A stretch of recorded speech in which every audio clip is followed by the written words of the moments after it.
ਮੈਨੂੰ ਇਹ ਮਹਿਸੂਸ ਹੁੰਦਾ ਹੈ ਕਿ ਰੁਜ਼ਗਾਰ ਕਮਾਉਣ ਵਾਸਤੇ ਕਿਤੇ ਨਾ ਕਿਤੇ ਅਸੀਂ ਆਪ ਗਵਾਚ ਜਾਂਦੇ ਹਾਂ। ਅਸੀਂ ਕਮਾਉਂਦੇ ਤਾਂ ਇਸ ਕਰਕੇ ਆ ਕਿ ਆਰਾਮ ਨਾਲ ਬੈਠ ਕੇ ਖਾ ਸਕੀਏ, ਆਪਣੇ ਟੱਬਰਾਂ 'ਚ ਬਹਿ ਕੇ ਇੰਜੋਏ ਕਰ ਸਕੀਏ, ਜ਼ਿੰਦਗੀ ਦੀ ਖੂਬਸੂਰਤੀ ਜਿਹੜੀ ਆ ਉਹ ਦੇਖ ਸਕੀਏ। ਪਰ ਰੁਜ਼ਗਾਰ ਕਮਾਉਣ ਦੇ ਵਿੱਚ ਹੀ ਇੰਨੇ ਮਸਰੂਫ ਹੋ ਜਾਂਦੇ ਕਿ ਮੁੜ ਕੇ ਅਸੀਂ ਜੀਣਾ ਹੀ ਭੁੱਲ ਜਾਂਦੇ ਹਾਂ। ਇਕੱਠਾ ਕਰਨ ਦੇ ਵਿੱਚ ਹੀ ਸਾਡਾ ਸਾਰਾ ਸਮਾਂ ਨਿਕਲ ਜਾਂਦਾ।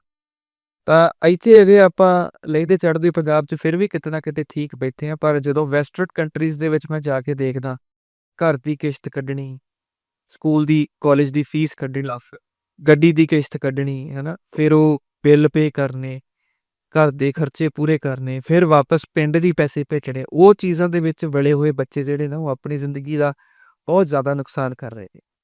ਤਾਂ ਉਹ ਸਾਰਾ ਕੁਛ ਵੇਖਦਿਆਂ ਇਹ ਗੀਤ ਮੈਂ ਲਿਖਿਆ ਸੀਗਾ ਕਿ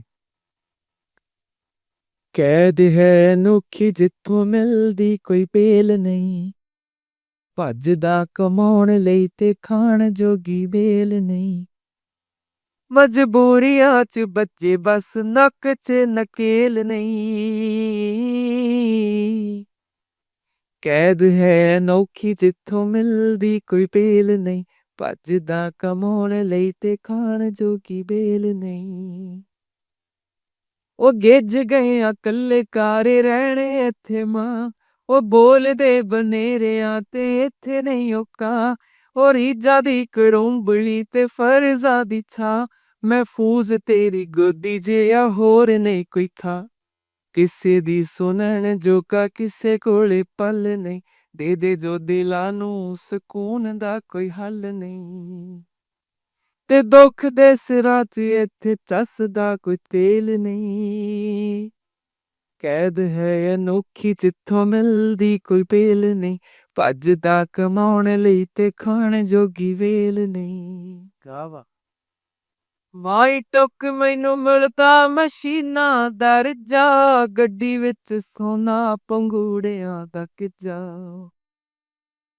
ਮਾਏ ਟੁੱਕ ਮੈਨੂੰ ਮਿਲਦਾ ਮਸ਼ੀਨਾਂ ਦਾ ਰੱਜਾ, ਗੱਡੀ ਵਿੱਚ ਸੋਨਾ ਪੰਗੂੜਿਆਂ ਦਾ ਗਿੱਜਾ, ਉਹ ਸੁੱਕੀਆਂ ਨੇ ਅੱਖਾਂ ਤੇ ਦਿਲ ਮੇਰਾ ਭਿੱਜਾ, ਉਹ ਮੈਂ ਤੇ ਤੇਰੀ ਯਾਦ ਬਾਝੋਂ ਕੋਲ ਕੋਈ ਨਹੀਂ ਤੀਜਾ।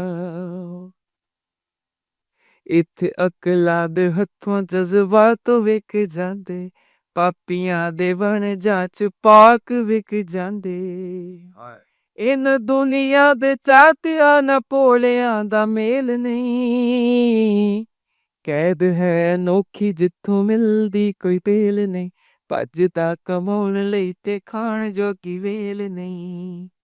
ਓ ਮਾਂ ਮਾਏ ਮੇਰੀਏ, ਆਖ ਖਾਵਾਂ ਨੂੰ ਤੇਜ ਖਾਵਾਂ ਨੂੰ, ਆ ਕੇ ਮੈਨੂੰ ਲੈ ਜਾਣ ਕੋਲ ਤੇਰੇ। ਸ਼ੁਕਰੀਆ। ਕਾਫੀ